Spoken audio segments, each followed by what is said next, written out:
আপনি ব্যবসা করবেন কিন্তু লোকসান হবে না, অর্থাৎ লোকসান ব্যতীত এমন কোনো ব্যবসা আছে?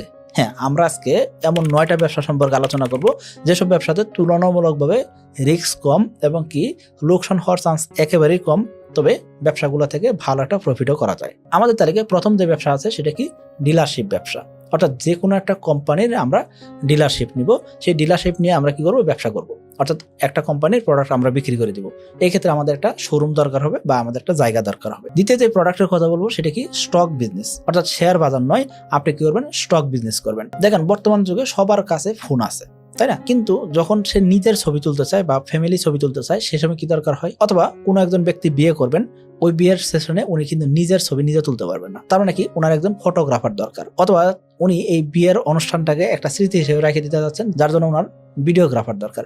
এই ক্ষেত্রে আপনি কি করতে পারেন, এই ফটোগ্রাফার ভিডিওগ্রাফার হইতে পারেন, অথবা এই ফটোগ্রাফির একটা এজেন্সি আপনি রান করতে পারেন। আমাদের তালিকায় 4 নম্বর যে ব্যবসা রয়েছে সেটা কি খাতা কলম। এই খাতা কলম চাহিদা কিন্তু সবসময় থাকবে এবং কি খাতা কলম কিন্তু কোনোভাবেই পচনশীল জিনিস নয়, তো স্টেশনারি ব্যবসা কিন্তু আপনি করতে পারেন। 5 নম্বর যে ব্যবসা করতে বলবো সেটা কি সেলুনের ব্যবসা, অর্থাৎ বর্তমান সময় দেখবেন কি খুব জনপ্রিয় হয়ে গেছে সেলুন ব্যবসা, সো আপনি কিন্তু সেলুন দিতে পারেন, অর্থাৎ জেন্টস পার্লার হতে পারে, মেয়েদের পার্লার হতে পারে, এবং কি বর্তমান সময়ে সেলুন থেকে খুব ভালো ইনকাম করা যায়। আমাদের তালিকায় 6 নম্বর যে ব্যবসাটি রয়েছে সেটা কি door to door laundry service. এখানে বলতে পারেন যে বাসার উপর থেকে নিচে নামলেই তো, গলিতে নামলেই তো লন্ড্রির অভাব নাই।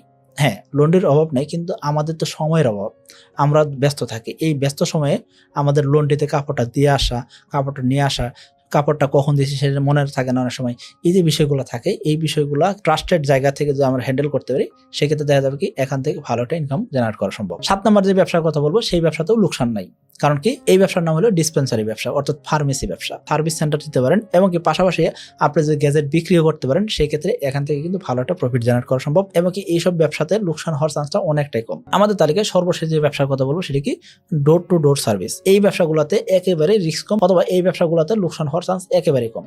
এরকম কি কি ব্যবসা হতে পারে, আপনি ধরেন এসির সার্ভিস দিতে পারেন, আপনি ধরেন ক্লিনিং সার্ভিস দিতে পারেন, আপনি ফিজিওথেরাপিস্টের সার্ভিস দিতে পারেন, অর্থাৎ নানাবিধ সার্ভিস দেওয়া যায়। এই সার্ভিসগুলো যদি ডোর টু ডোর দেওয়া যায় সেক্ষেত্রে কিন্তু এখান থেকে ভালো একটা রেভিনিউ করা সম্ভব এবং কি এখানে লাভের পার্সেন্টেজটা অনেক হাই থাকে। সো আপনি চাইলে এই ব্যবসাগুলো করতে পারেন, তবে খেয়াল করবেন অবশ্যই আপনার যদি মার্কেটে সুনাম থাকে, আপনি যদি ভালো সার্ভিস দেন এবং কি আপনি যে সার্ভিস দিয়ে আছেন সেই সার্ভিস যাতে মনে রাখার মতন হয়, তাহলে আপনি ভবিষ্যৎ কাস্টমার পাবেন।